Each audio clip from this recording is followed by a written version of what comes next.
I worked as a roofer in my sort of very early 20s when I was living in the United States. And I don't think that particular experience directly influenced Magnificent Joe.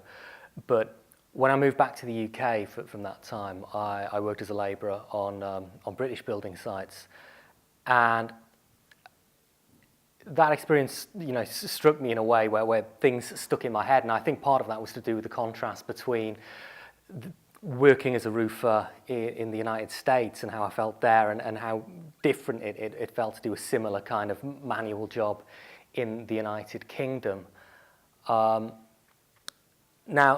that may have been because when I was living in the States, and I rocked up for that kind of job, the people I would be working with would kind of miss out on all the sort of subtle or not so subtle, verbal or whatever cues about, social status and class. And so I just was able to fit in with those people and was accepted by them in a fairly sort of egalitarian way, and we worked together really happily. But when I got to the UK and did a construction job, there was this more sort of hostile attitude around the site, which I think has something to do with British working life in general, but it was also to do with the fact that those guys on a building site in the UK, being English, they could suss me out, and they could see that I was someone who had spent most of their life in a relatively middle class sort of environment. So, and a lot of these people would be much more working class. So there was often this sense of, you fucking tourist, what are you doing on this site, you've been at university, you're just here filling in. And so there was always that sort of hostility, and because I'm not very much a people person anyway, I found that difficult to deal with. So I think that contrast and that level of niggle is one of the reasons why so many of these conversations stuck in my head. So Barry is some of the things that Barry says, and his attitude towards life and the way he acts and his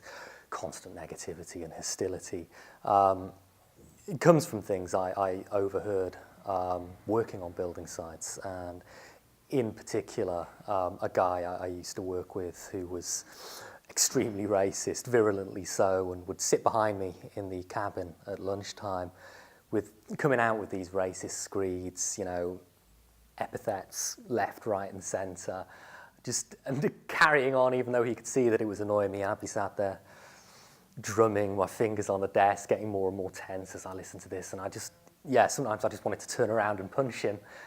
And so that made life interesting. But there is one line that he came out with that made its way into the book almost verbatim, and I had a bad back at work, and I was popping loads of painkillers and really feeling it. And he said to me, "Oh, you've got a bad back, have you?" And I'm like, yeah, it's really sore. And he said, "Well, that's what it's like. It's hard work and it's no bloody fun." And he said it like he was really enjoying the fact that it was hard work and it was no bloody fun.